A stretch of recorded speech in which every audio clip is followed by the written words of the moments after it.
many Pokemon are there now? 802?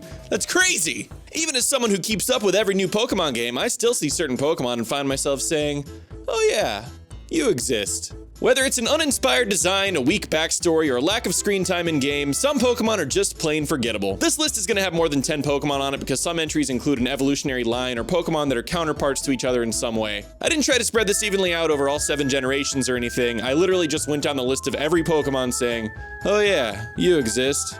And just because a Pokemon is on this list doesn't mean I don't like it. It's more so like I just don't really have an opinion on it because I don't think about it that much. Anyway, enough talk. On with the list. Number 10! Spearow and Fearow. You might be surprised to see anything from Generation 1 on this list, but whenever I'm playing through Pokemon Red or Blue and I encounter a wild Spearow, I'm just like, oh yeah, it's you. The other boring bird. I mean, Pidgey had the boring-ass bird market pretty damn cornered, but for some reason Game Freak's like, no! Pigeon's not enough! Needs Spearow! Also small and boring, print it! And I mean, Fearow's no different. I see a trainer throw one of these out in battle and I'm just like, why? Why do you exist? What do you do? It's not that I forget Spearow and Fearow exist as much as their existence bores me into pushing them into a corner of my mind for things I don't give a shit about. I've seen them in game hundreds of times over the years, yet every time it's like I'm surprised and I just say, ugh, you. Like they're so boring, they make me forget how boring they are, and then I see them again and I'm like, oh yeah, you're really boring. It's a vicious cycle. Number 9!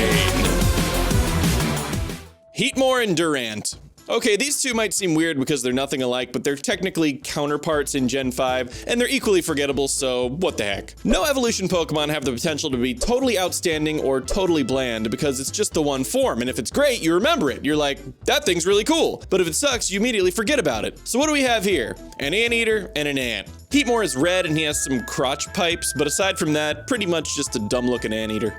Durant is even more plain. Big metal ant, done. And if either of them evolved from or into something or both, it'd be a totally different story, but no. Just a couple of uninspired, boring, forgettable Pokemon. Number 8! Petalil and Lilligant. These two are actually forgettable for different reasons, but they're in the same evolutionary line, so that's actually pretty impressive. Let's start with Petalil. If you were to give a brief description of this thing to someone who'd never seen it, what would you even say? It's easy with other grass types. Frog with a bulb, a happy radish, a mean-looking cactus man, a lettuce monkey. But Petalil? I don't know, a leafy plant? A plant with a plant on its head? I'm honestly having trouble. It's easily forgettable. Lilligant is forgettable because how many times have we done this already? Bellossom was the first feminine-looking cute flower thing, then there was Roselia and Roserade, and now, wow, another plant girl. It's not a bad design, it's just not memorable considering how much it resembles a handful of other Pokemon. On top of it all, it's just a plain old pure grass type and its stats are pretty underwhelming. Nothing to see here. Move along, folks. Number 7! Burmy, Wormadam, and Mothim. Here's another forgettable evolutionary line for you. I legit didn't even know Burmy had a split evolution into Wormadam and Mothim until I made this video. I probably knew at one point, but this is a video about forgettable Pokemon after all. I get that Burmy is based on a bagworm, and it's a pretty accurate representation of a pretty cool insect, but maybe not all creatures need to be made into Pokemon. They even tried to spice up Burmy and Wormadam with this whole cloak mechanic, and yet still, no one cares. Maybe it has something to do with the amorphous, unfamiliar nature of these two. You don't look at them and say, oh, yeah, that's a blank, because it's not something that's easily recognizable. Mothim, on the other hand, you know it's a moth, but that's about all it is. Easily the most plain and forgettable of all the butterfly and moth Pokemon out there. Number 6! Carnivine. Hey, look, it's a plant. That's literally what I name every Carnivine I catch, a plant. I don't think they knew what they were going for with Carnivine. It's like they figured, hey, Venus flytraps are cool, so this will be impossible to fuck up. And then they fucked it up. Okay, so it's a Venus flytrap, the trap part is the mouth, pretty much what you'd expect. Then it's just got some leaves for arms and like, how about we make it float? Does it evolve from something? No. Does it evolve into anything? No. What type is it? Pure grass? Cool. I don't know. Give it levitate so it looks like it can float or whatever. That'll show those ground types. Oh wait, grass already resists ground, so that's a total waste of an ability. Stats? What stats? Holy shit, what a forgettable Pokemon. I already forgot what we were talking about, so let's move on to the next one. Number 5! Clamperl, Huntail, and Gorobus. The whole clam pearl evolutionary line is a train wreck. How does a pearl, become these two weird-ass Gyarados and Melodic failures? Well, this video isn't necessarily about shitty design choices, but in this case, these downright confusing choices lead to this whole evolutionary line being forgettable. There's just nothing to create any kind of associative bridge in your mind between the three of them except that they're all water types, so every time I see one of them, I'm like, oh yeah, you exist for some reason. They're not strong, they're not cool looking, they're not cleverly designed, they're just random, and that makes them forgettable. Sometimes I swear the designers get close to the end of making a generation of Pokemon, and they see what's left over, and they're just like, yeah, all this shit can evolve into each other, whatever, it's fine. Number 4!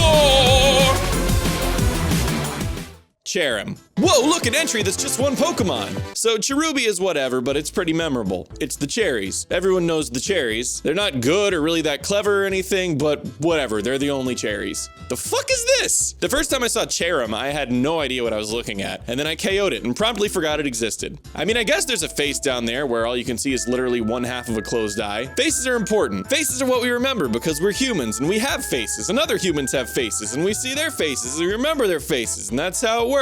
What am I looking at here? An eggplant? I thought he was supposed to be cherries. I legitimately feel bad that someone has to program all this shit no one's ever going to use into every Pokemon game that comes out from now on. I realize this thing has another form, the sunlight whatever thing, but I've legitimately never seen one in game, so yeah, forgettable. Number 3! Hey, wow, a fish! Number 2! Okay, remember what I said about Lilligant? Same shit, but like worse. I forget this thing exists all the time, and it's not often that I'm reminded that it does. I forget it exists, and then I forget it exists again before I'm reminded that it does exist. I don't know how that works, just trust me. So here's another boring-ass pure grass type that's literally just another pretty flower plant thing, except this one is a dead-eyed cactus. Remember what I said about faces? There's nothing here to connect with unless you're dead inside, so I'm actually surprised I don't, now that I think about it. Doesn't evolve from anything, doesn't evolve into anything, awful stats, boring moves, lame typing, just utterly forgettable. Number 1!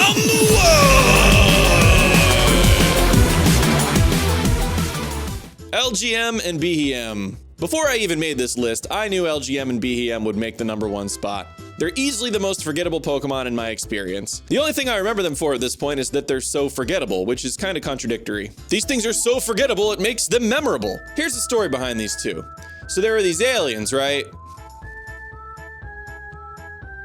That's it. These things actually had some pretty cool potential. They're just full of pop culture alien references, but the execution is so bad. For starters, they're pretty boring looking, monochromatic without a ton of distinguishing features. Any interesting features they do have, like BEM's little outfit, are barely noticeable because they're so small and totally overshadowed by their huge lifeless heads. See, yet another example of a Pokemon with a totally expressionless face being super forgettable. Even shitty designs like Voltorb and Electrode are rocking some kind of personality. These guys are just, I'm an alien. I couldn't tell you what moves or stats or abilities these guys have. They're just so totally uninteresting. Thank you guys so much for watching this video on my top 10 most forgettable Pokemon. This is a video I've kind of wanted to make for a long time because it's, I feel like an interesting topic because there really are so many Pokemon, and we get mad at Gen 1ers because they're like, I can't keep up with all these Pokemon. But at the same time, like, it's hard sometimes because a lot of them suck. Anyway, thanks for watching. If you like this video, make sure you smash the fuck out of that like button. And also, if you want to see weekly content on this same caliber, so you know, kind of shitty, hit that subscribe button or I'll kill you. As always, a huge shout out to my Patreon supporters, especially Racty7, The Icarus Gambit, Donut Senpai, Angel Freisinger, Totter, Kyoya, The NM22, Mika Bunny, Jake Hester, Stooge, Maro Ochi, and Ragnoramus. You guys are awesome. You guys make this all possible. You guys make it so I can do YouTube as living and not go broke and starve to death, because that would suck. So yeah, I love you guys. Thank you for all you do. See ya!